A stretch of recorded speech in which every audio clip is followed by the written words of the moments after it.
Jesús es santo y para siempre lo será. Él es Rey de reyes y Señor de señores. Con esa misma actitud te invito a sentarte. Para aquellos que no me conocen, soy el pastor Moisés Bejarano y tengo el privilegio de trabajar con un equipazo increíble pastoral. Entre ellos uno de mis pastores favoritos, el pastor Sergio González, que está con nosotros hoy. Amén. Yo no digo esto porque él está aquí. La gente que trabaja con nosotros sabe que yo lo digo cuando él no está. Así que qué bueno verte, Sergio, siempre. Pero también tengo el privilegio de tener a mi papá, a mi mamá, a mi hermano, a mi cuñada, a mi sobrino y a mi sobrina. ¿No va a pedir que se pongan en pie? Nada más para que la gente sepa. Gracias. Y como se pueden ver, yo soy el más apuesto de los hermanos. ¿Se dieron cuenta? Bueno, hoy quiero invitarte a que si tienes preguntas después de este mensaje, que nos mandes con la palabra ¿qué? Al número 909-281-7797. Básicamente eso es el texto para si quieres mandar preguntas, porque estamos en una serie que hemos titulado Pregunto de parte de mi amigo, y no voy a repetirlo, es 909-281-7797. 909-281-7797, y lo que tienes que poner es la palabra ¿qué? Y te digo esto porque la semana pasada nos fuimos a Facebook, pero esta semana, entre martes y miércoles, vamos a ir a nuestra comunidad de Facebook. Así que si no estás o eres parte de la comunidad de Facebook, te voy a pedir que te unas a la comunidad de Facebook, porque vamos a estar respondiendo todas las preguntas que hagan. Y hay varias preguntas interesantes que nos llegaron la semana pasada y vamos a estar abarcándolas. Pero el tópico hoy está bien caliente, tengo que decírtelo. Así que puede ser que tengas muchas preguntas, y si por algún motivo tú dices, yo no soy una persona tecnológica, no me funciona mandar un texto con la palabra ¿qué? Al 909-281-7797 y después escribir ahí la pregunta, puedes hacerlo en el boletín. Puedes arrancar este pedacito, escribes tu pregunta, o si quieres hacerlo en todo boletín, pues mete todo el boletín y no tienes ni que poner tu nombre. Si la pregunta quieres que sea anónima, hazla anónima, no ha pasado nada, nosotros respondemos preguntas anónimas con toda confianza. Entonces, tal como te dije la semana pasada, vamos a tratar temas bastante calientes a lo largo de esta semana, de estas 2 semanas que quedan después de esta. El domingo pasado hablamos sobre la identidad de género, ideología de género, y hablamos también sobre lo que es transgénero, y pues fijamos posición bíblica. Hoy vamos a tocar un tópico que divide familias, divide países, divide políticas, divide comunidades, y lamentándolo mucho también divide a la iglesia. Vamos a estar hablando sobre el aborto inducido. Así que, ya que es un tema tan difícil, tengo que serte honesto, no pretendemos nosotros o pretendemos responder a todas las preguntas que hay, ni tener todas las preguntas que hay en cuanto a esto. Sabemos que es muy polarizado este tópico, y también sabemos que es muy difícil de tratarlo y que cada caso es diferente. Pero vamos a tratarlo de hacer presentando razones y argumentos a la luz de la palabra. Así que te voy a pedir un favor. Te voy a pedir un favor muy claro. Te ruego, por favor, que me tengas misericordia hoy. Te voy a rogar, por favor, que me tengas paciencia y que me tengas mucha bondad. Porque a lo mejor muchas de las cosas que voy a decir tú no estás de acuerdo. Y el objetivo es traer a la luz de la palabra. A lo mejor vas a estar de acuerdo 100% en lo que tengo que decir, lo cual sería algo impresionante, porque ni mi esposa está de acuerdo con todo lo que yo digo. Así que quiero invitarte a que tengas esto en mente. Igualmente quiero que sepas que este tema no es hecho con la intención ni de acusar, ni de apuntar, ni de señalar, sino con una intención de restaurar y de traer claridad bíblica a tópicos importantes que estamos tratando. Amén. Entonces vamos a comenzar viendo la palabra. ¿Qué dice la Biblia en cuanto al nacimiento y en cuanto a la vida antes de nacer? En el Salmo 139, versículos 13 al 16 dice: porque tú formaste mis entrañas, tú me hiciste en el vientre de mi madre. Te alabaré porque formidable, maravillosas son tus obras. Estoy maravillado y mi alma lo sabe muy bien. ¿No fue encubierto de ti mi cuerpo? Bien que en oculto fui formado y entretejido en lo más profundo de la tierra. Mi embrión vieron tus ojos, y en el libro están escritas todas aquellas cosas que fueron luego formadas, sin faltar alguna de ellas. Otro texto que te da a entender de que antes de nacer o en el vientre de la madre ya Dios está presente en nuestras vidas y que tenemos propósito y todas esas cosas, también lo dice Isaías capítulo 66 versículo 9. Mira lo que dice el profeta Isaías: yo hago dar a luz, no haré nacer, dice el Señor. Yo que hago engendrar, impediré el nacimiento, dice tu Dios. Entonces, el Dios bíblico es un ser personal. Y el Dios bíblico conoce o te conoció desde el vientre de tu madre. Y de antes de un niño nacer, el Dios bíblico, la Biblia dice que sus ojos, el embrión, vieron a Dios. Y te da a entender que la vida es producto y sale de Dios y es de Dios y es formada por Dios. Y en el hecho materno, la vida que ocurre es un milagro permitido por parte de Dios. Y mi parte favorita de todos, aunque nadie puede controlar cómo ocurre la fecundación y cómo el niño es formado o la niña es formada en el vientre de la madre, aunque no hay control de todo lo que ocurre adentro, la Biblia me dice que en el proceso completo del embarazo, de la gestación, Dios sí está presente y Dios está en control. Entonces, esto es importante que lo comprendamos. Pero vamos a definir lo que es aborto inducido para comprender a qué nos estamos refiriendo. El aborto inducido es la interrupción voluntaria de la vida del embrión o el feto durante el embarazo antes de que esté en condiciones de vivir fuera del vientre materno. Eso es lo que es el aborto inducido. Ahora, el equipo de predicaciones nos reunimos y estuvimos discutiendo esto por toda la semana. Usted no tiene idea cómo hemos discutido nosotros sobre esto y lo que vamos a hablar, lo que no vamos a hablar, porque es tanto lo que había que tuvimos que seleccionar partes. El pastor Oscar, si usted no lo sabía, es médico de profesión en El Salvador y estuvimos discutiendo mucho sobre lo que es el inicio de la vida en la fecundación, cómo médicamente se presenta esto. Y esto fue la mejor definición que hablamos nosotros de lo que es el proceso de la vida. El feto es el bebé que llega a las 8 semanas de gestación. Ya no hablamos de embrión, porque el embrión es antes, ¿verdad? Sino de feto, porque el futuro bebé ya cuenta con todos los órganos internos, aunque no completamente desarrollados. Entonces, médicamente la vida comienza en el momento que hay una fecundación.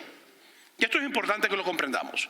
No ocurre cuando el niño tiene 6 meses o 7 meses o 3 meses o cuando se le escucha el corazón, sino que esas células que se unieron o ese espermatozoide y ese óvulo que se unió ya causa vida. Ahora, la historia nos da evidencia que demuestran claramente que el aborto no es un proceso moderno.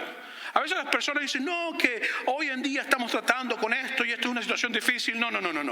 El aborto históricamente y las evidencias nos dicen que hay escritos, hay evidencias que ya en el 2700 antes de Cristo, en China, bajo el emperador Shennong, ya se practicaba el aborto y era común.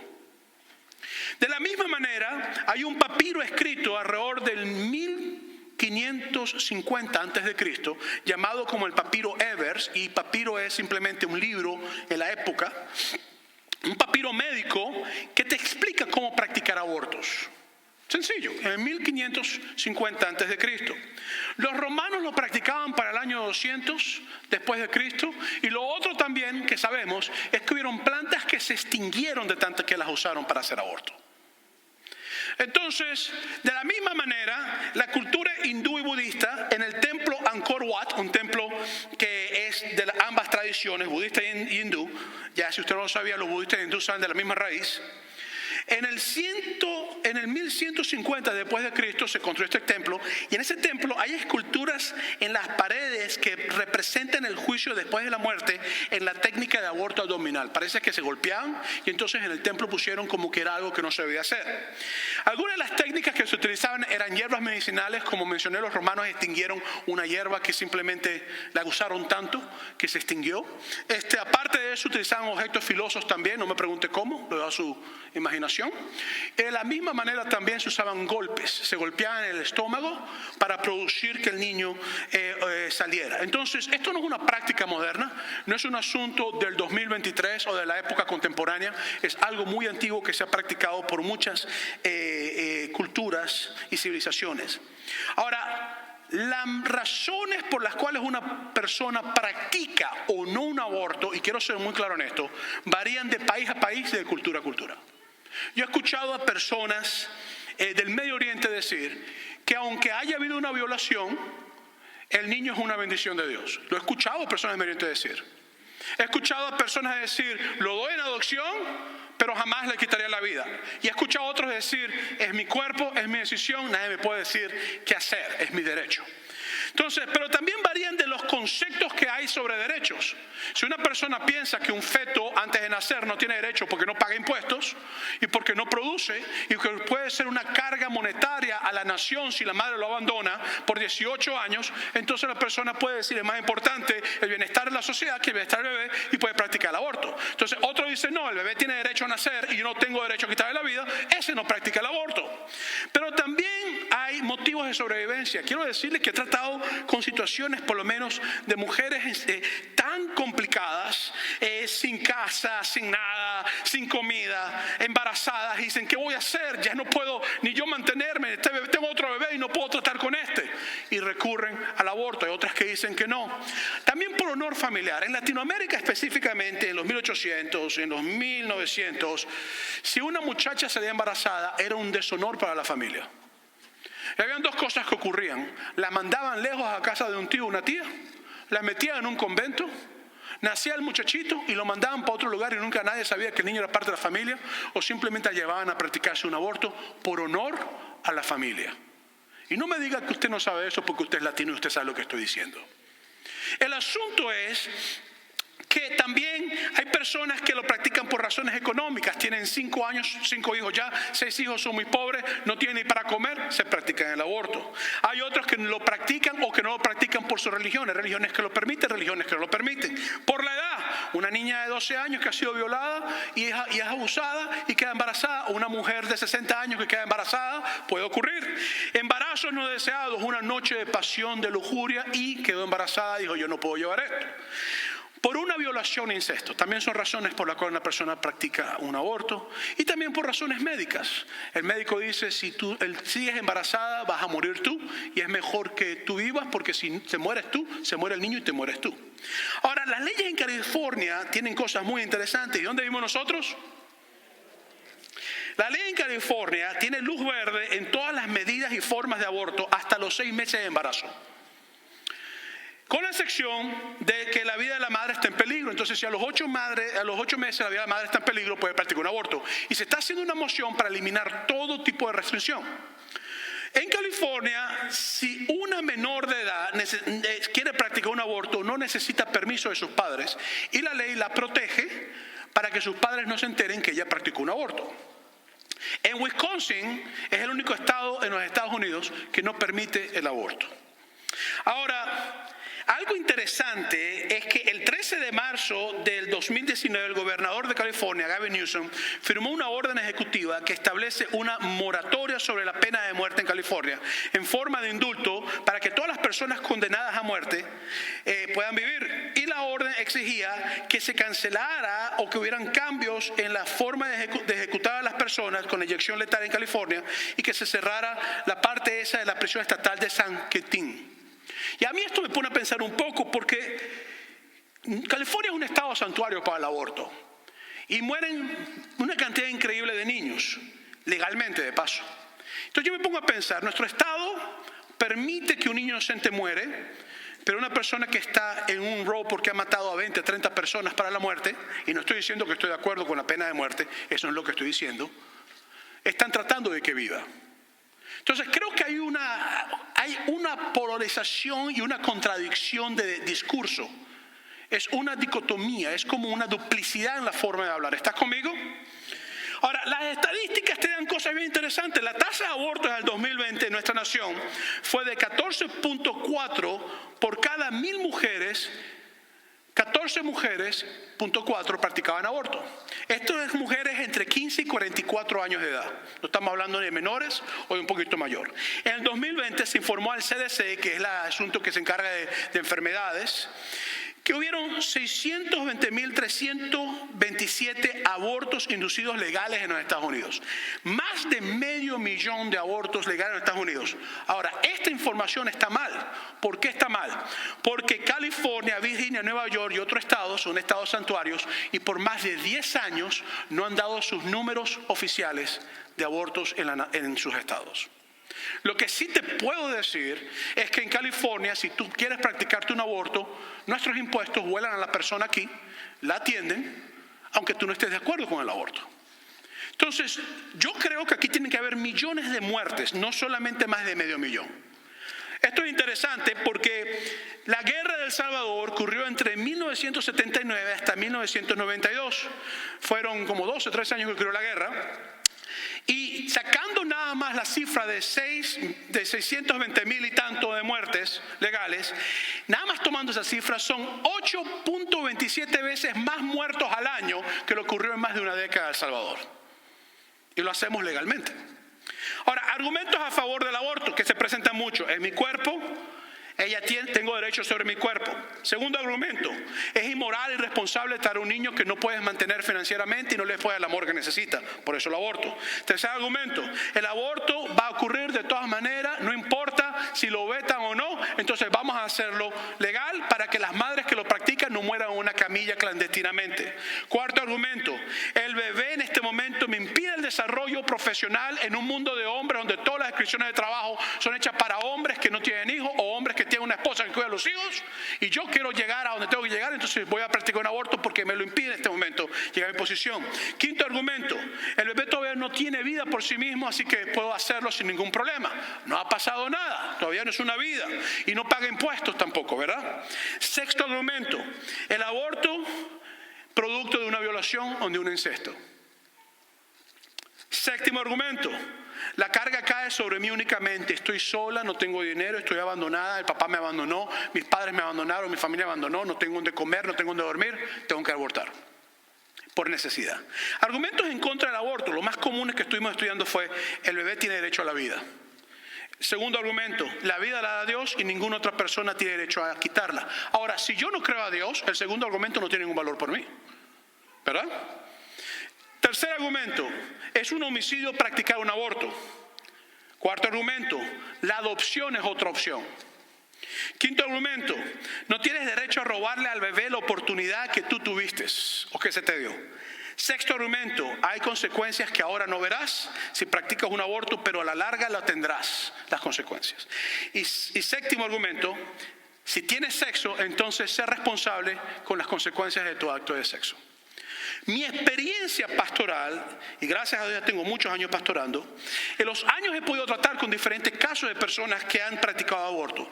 Y tengo que decirte que sin importar la posición, las circunstancias o sus creencias, cuando una persona practica un aborto, siempre causa efectos emocionales en la persona, causa efectos espirituales, psicológicos y en ocasiones físicos a las madres. Muy peligroso para la madre, ¿verdad? Pero también mata o extingue la vida del bebé en el proceso. He escuchado a mujeres que han sido forzadas a abortar por sus familias por el qué dirán. He tratado esos casos, hasta los padres han llegado a la oficina y me han dicho, yo hice que mi hija abortara por esto y por esto y por esto, porque se iba a arruinar su vida. En Asia me acuerdo tratar un caso en particular y hablar con la persona donde, y no voy a decir el país por respeto a la nación, donde la mujer quedó embarazada y el niño venía con Down syndrome. Y entonces la suegra, que tenía más plata, dijo, ella tiene que abortar, y el esposo la llevaron, la amarraron y la forzaron a abortar. Después quedó embarazada la segunda vez y quedó embarazada de una niña. Y la suegra dijo, el vientre de ella no puede ser abierto por una niña, tiene que ser un varón. Entonces la agarraron, la llevaron, la amarraron y abortó. Y ella estaba en conflicto con eso porque era una mujer cristiana de mucha fe que fue forzada a abortar. También he visto a mujeres sentirse sin salidas, abandonadas, solas, y simplemente dicen, no me queda otra salida, y lo han hecho. Y he tenido que trabajar con ellas en el proceso de restauración, en lo que han tratado. He tratado con otras que por sus carreras han dicho, tengo que abortar porque si no, no la hago en mi carrera, y han abortado. He visto casos de violación donde la mujer toma la determinación de abortar al niño y lo ha hecho. Y he visto casos de violación donde la mujer toma la determinación de tener al niño y lo ha hecho también. He visto casos de infidelidades donde al haber un embarazo después de una noche ilícita, la mujer va donde el amante le dice que es embarazada y el amante le dice, tu esposo no se puede enterar, vamos a hacer un aborto. Y lo hacen. Pero también he visto mujeres lamentarse y llorar y he escuchado a otras decirme que fue la mejor decisión que tomaron. Por eso es que digo que esto está tan polarizado. Entonces a lo mejor tú estás aquí hoy y estás diciendo, ¿cómo es posible que te está hablando en contra del aborto? Y a lo mejor estás sentado a otro lado y estás diciendo, ¿cómo es posible que siento que está hablando a favor del aborto? Yo no voy a hablar sino lo que la Biblia dice hoy y quiero que me pongas mucha atención en esto, ¿ok? Y en medio de todo esto, la pregunta que yo me tengo que hacer como pastor y tú te tienes que hacer como iglesia es, ¿qué dice Dios en cuanto a esto? ¿Qué dice la Biblia en cuanto a todas estas cosas? La primera cosa que la Biblia dice es que la vida comienza en la concepción. Eso es lo primero que la Biblia dice. La Biblia me dice a mí que la vida comienza en el primer momento que ese espermatozoide entra en ese óvulo. Eso es lo que la Biblia me dice. Un microscópico espermatozoide fecunda el óvulo y comienza la vida de millones que pudieron haber entrado en ese óvulo. Adivina quién fue el que entró. Tú. Si hoy tú llegaste aquí sintiéndote que tú no eras importante ni especial, te tengo buenas noticias. De millones, Dios te escogió a ti. Si eso no te hace sentirte especial, yo no sé qué te va a hacer sentirte especial. El asunto es que en ese proceso nació una persona, un niño que no es casualidad. Una persona con propósito. El salmista escribió en el Salmo 139, versículo 13, porque tú formaste mis entrañas. Y en el hebreo entrañas tiene que ver con intimidad. Tú formaste todo lo que yo soy, mi esencia, mis entrañas, lo que soy, el ser. Y te dice, tú me hiciste en el vientre de mi madre. Y creo que esto es importante porque la Biblia está diciendo es que desde el momento que estás en ese vientre, ya Dios empezó su obra milagrosa de formación de vida. De acuerdo a WebMed, que es una página de internet oficial de medicina, te dice esto: cuando el esperma penetra en el óvulo, la superficie del óvulo cambia para que ningún otro esperma pueda entrar. En el caso solamente de gemelos o trillizos y cosas así pasa, ¿verdad? En el momento de fecundación, la composición genética del bebé está completa, incluso si es niño o niña. Entonces, el momento que el óvulo es fecundado por el esperma, ya todo está listo. Ya empezó la vida, empezó la formación. A partir de ese momento comienza la vida humana. Entonces, para el salmista, la fecundación humana es un milagro divino de parte de Dios. La segunda cosa que la Biblia nos dice, y muy claramente, es que la vida depende de nuestro Creador. Es decir, la vida no depende de la madre, aunque la madre es la que está alimentando, pero Dios le da vida a esa madre y tú lo necesitas para que ella pueda dar la vida al bebé. Y al papá le dio vida para porque era fecundar al óvulo. Entonces la vida depende de nuestro Creador.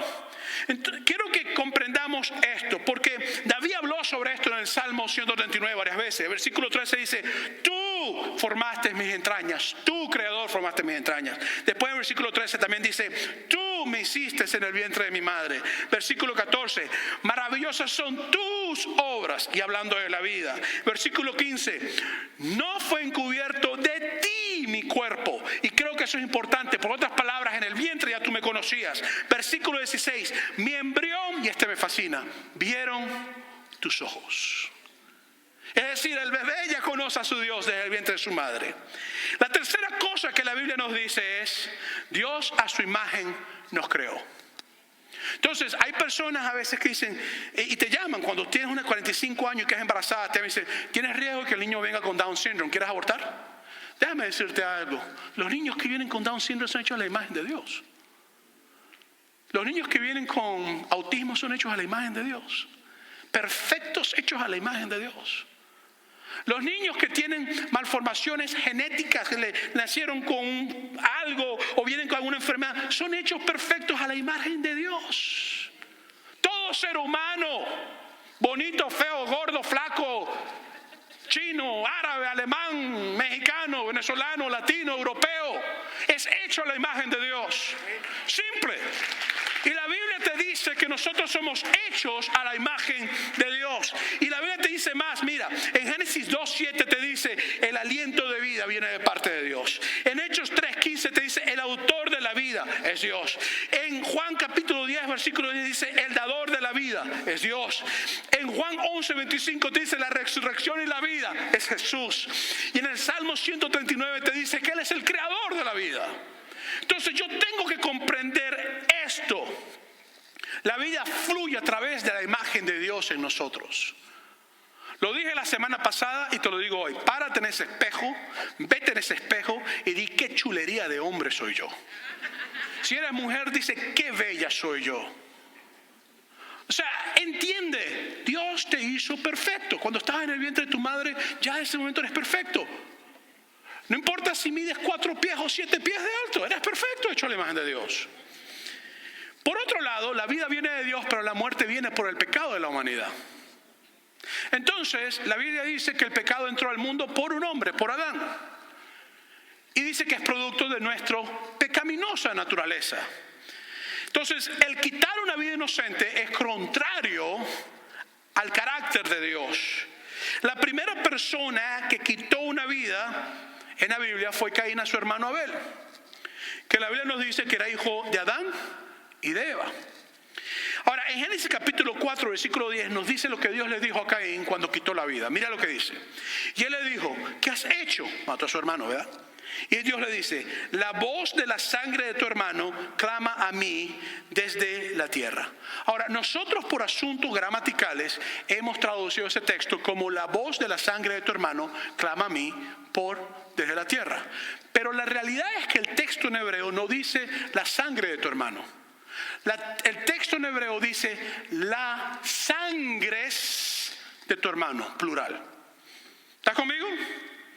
Entonces, cuando yo leo eso y lo leo en hebreo, tengo que leerlo la voz de la sangres de tu hermano clama a mí desde la tierra.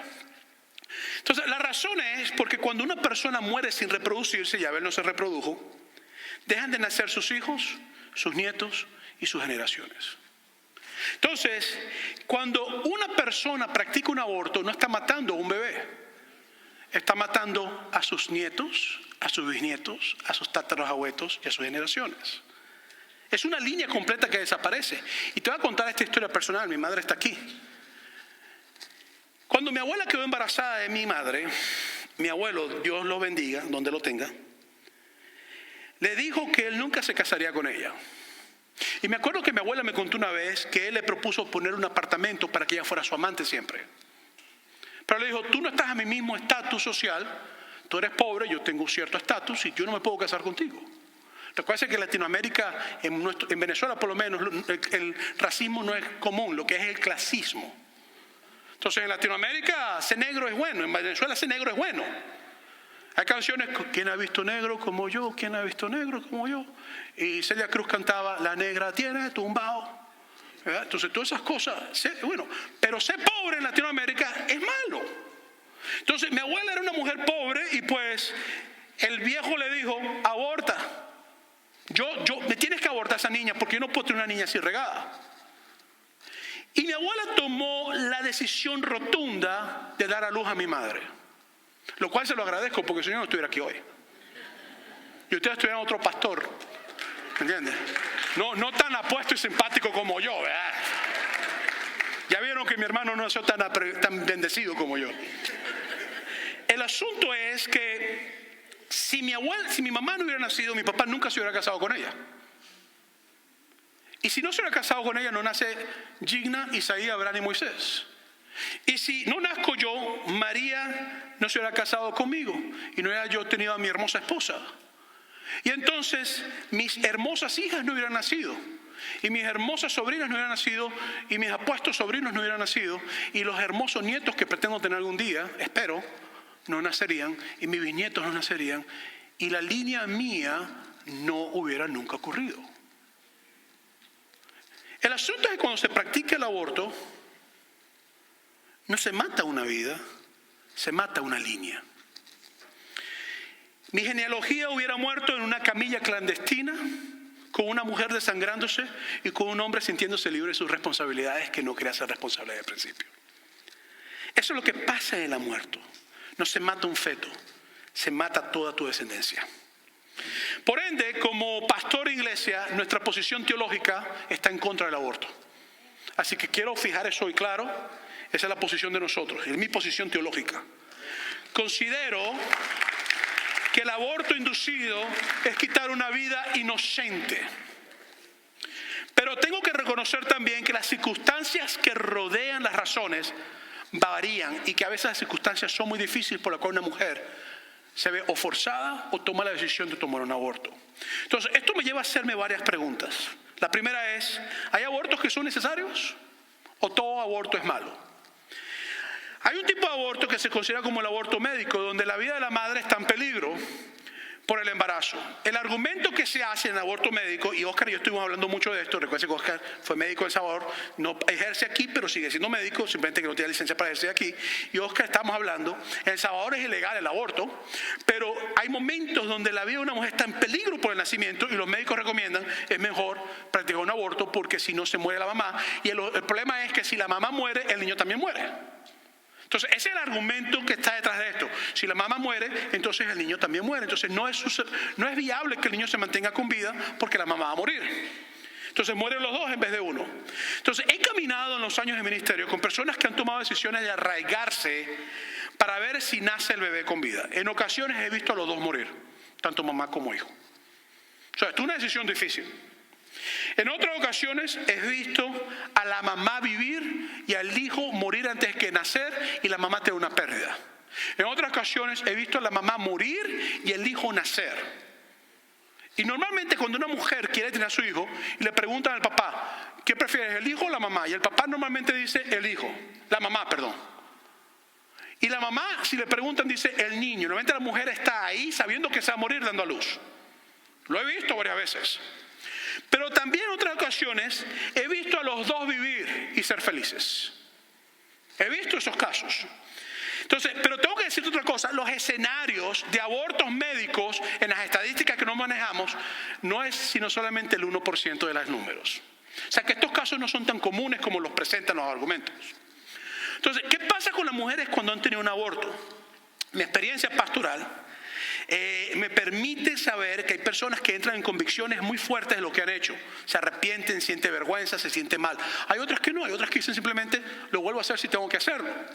Pero he tratado con mujeres en los 40 y en los 50, que a los 13, a los 15, a los 20 practicaron un aborto y comenzaron a sentir movimiento a los 40 o 50. Hubo ocasiones, una en particular me dijo, y lo escribí, lo mejor que pude de lo que me dijo es, pensé que no podría hacerla si daba luz.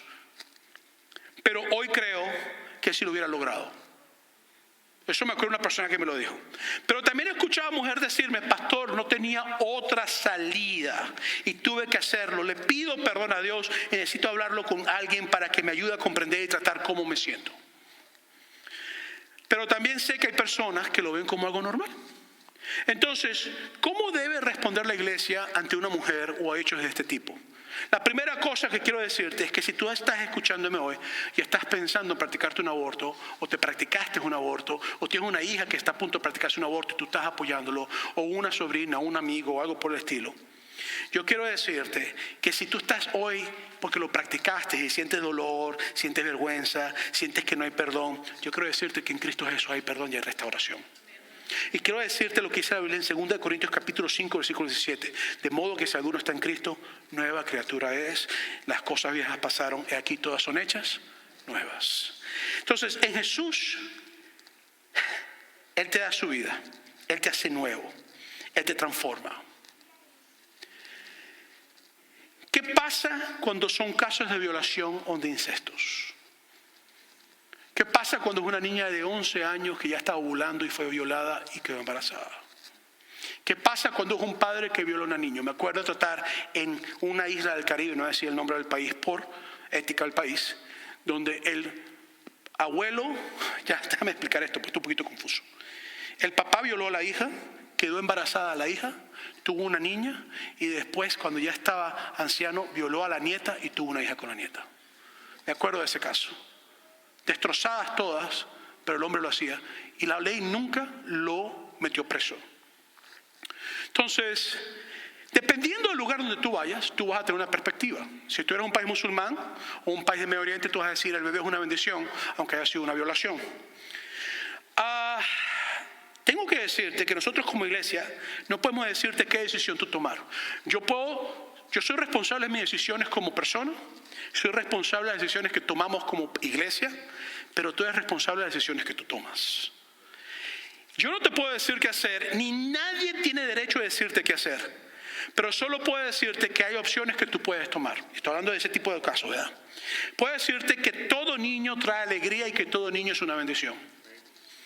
Te puedo decir lo que dijo Jesucristo en cuanto a los niños. En Mateo capítulo 19, versículo 14, Jesucristo dijo, pero Jesús dijo, dejad a los niños venir a mí y no se lo impidáis porque lo tal es el reino de los cielos.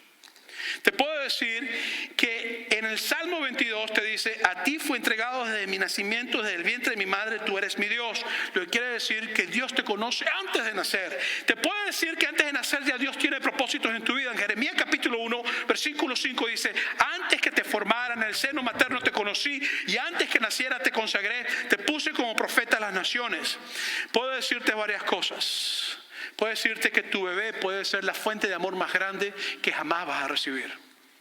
No hay nada más hermoso que una niña o un niño te vea a los ojos y te diga, papi te amo, mami te amo. Y algo que he experimentado, todos los padres cometemos errores, Dios mío, sabes tú cuántos errores yo he cometido como padre. Y me imagino los que tú has cometido también. Pero yo he visto a padres que han cometido errores muy graves con sus hijos, graves errores. Y he visto a los hijos venir de los papás. Después que el papá o la mamá cometió un error grave, abrazarlos y decirle, papi, ¿por qué lloras? Yo te amo. Lo he visto. Escuché el caso una vez de una niña que su padre la golpeó tan agresivamente que la niña estaba muriendo y murió de paso. Y muriendo la niña miró al papá y le dijo, papi, te amo. Y murió. Los niños no les importa si eres gordo, si eres feo, si eres malo, si eres bueno. Nunca te van a juzgar, nunca te van a criticar, nunca te van a atacar. Simplemente te dan amor incondicional sin importar quién tú seas ni lo que tú hagas. Un niño puede ser la fuente de amor que tú necesitas aquí en la tierra. No estoy hablando de la fuente de amor de Dios, que es la primera. Pero un niño en tu vida puede ser la bendición más grande que tú puedas tener. He conocido casos de niños producto de violaciones que la madre decidió no darlo y no darlo para ser muerto. Y después ella ha llegado viejita y adivinen quién la ha cuidado y la ha amado mucho, ese niño. El asunto es que quiero que sepas que el bebé te amará tal como tú eres y estará contigo en toda circunstancia. Quiero enseñarte este video. Por favor, pongan este video. Creo que es importante que veamos este corto video.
La vida ocurre dentro del vientre de la madre sin que tú sepas lo que está pasando.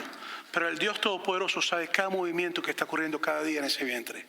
Si tú estás aquí hoy y estás luchando con la necesidad o piensas que tienes que abortar, quiero invitarte a que visites la página de internet de sanbernardinopregnancychoices.com. Y si necesitas ayuda en cuanto a esto, por favor comunícate con nosotros. Nosotros queremos caminar contigo en el proceso. Ahora, hoy quiero invitar a la iglesia que demostremos amor a toda persona sin importar su condición. Cristo Jesús murió por las mujeres que abortan, por los niños que son abortados, por los homosexuales, por las lesbianas, por los buenos, por los malos, por los ricos, por los cristianos, por los no cristianos. Cristo Jesús murió por todo el mundo. Porque sin Cristo nadie verá al Padre. Así que yo quiero que comprendamos que nuestra labor como iglesia es restaurar. Si una mujer ha cometido eso, óyeme, no la juzgues. No la juzgues. Que tire la primera piedra el que esté libre de pecado. Pero te digo algo más. Caminemos y amemos a las personas en el lugar donde se encuentre. Y oremos para que el poder de Dios santifique sus corazones y los restaure.